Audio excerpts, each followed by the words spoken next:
Very good morning to all. Welcome to the physics class, and today's topic is law of conservation of linear momentum. Law of conservation of linear momentum states that the total linear momentum of a system remains constant if the net external force acting on the system is zero. System means system हमारे पास कैसे बनता है? जब हमारे पास उसमें number of particles होंगे, number of particles जब combine होंगे वो क्या बनाएंगे, हमारे पास एक सिस्टम बनाएंगे। अब हमें जैसे कि नहीं पता यहाँ पे कितने नंबर ऑफ पार्टिकल हैं, सपोज कर लेते हैं कि हमारे पास वहाँ पे n नंबर ऑफ पार्टिकल्स हैं। n क्या है, हमारे पास पार्टिकल्स हैं एक सिस्टम में। तो हर पार्टिकल का हमारे पास मोमेंटम होगा। फर्स्ट पार्टिकल का जो मोमेंटम होगा हमारे पास दैट इज p1। अब मोमेंटम हमारे पास वेक्टर क्वांटिटी है तो p1 वेक्टर आ जाएगा। सेकंड पार्टिकल का momentum p2 vector. Third particle का हमारे पास मोमेंटम क्या आ जाएगा, p3 vector. So on n number of particle लिए हमने तो n का हमारे पास मोमेंटम क्या आ जाएगा, pn वेक्टर। ये हमारे पास एक क्या है, सिस्टम जिसमें हमारे पास n नंबर ऑफ पार्टिकल्स हैं।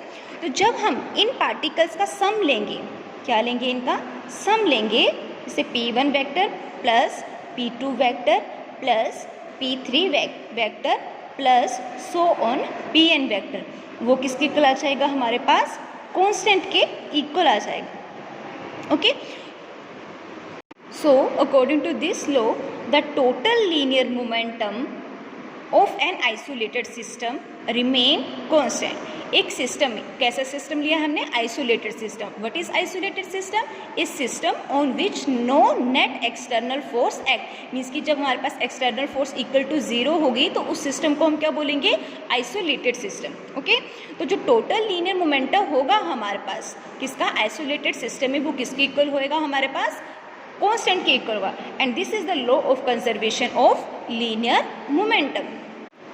Newton second law of motion and third law of motions हमें एक प्रिंसिपल देता है, वो है law of conservation of linear momentum. Means कि इन दोनों न्यूटन्स के लॉ को यूज़ करके हम क्या फाइंड आउट कर सकते हैं, law of conservation of linear momentum.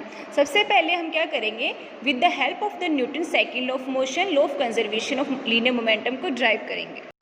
According to Newton cycle law of motion F vector equal to dp vector over dt। जब हम law of conservation of linear momentum को ड्राइव करते हैं तो कौन सा सिस्टम लेते हैं, आइसोलेटेड सिस्टम। और आइसोलेटेड सिस्टम में क्या होता है, एक्सटर्नल फोर्स जीरो होती है। मीन्स की फोर्स क्या आ जाएगी, हमारे पास जीरो की इक्वल आ जाएगी। If F vector equal to zero then dp vector over dt equal to zero और p vector equal to p vector. अगर हमारे पास इसका डेरिवेटिव जीरो है तो लीनियर मोमेंटम क्या होगा, मीन्स p वेक्टर किसके इक्वल आ जाएगा, हमारे पास कांस्टेंट के इक्वल आ जाएगा। अगर अब हम एक सिस्टम लें, consider a system having n particles.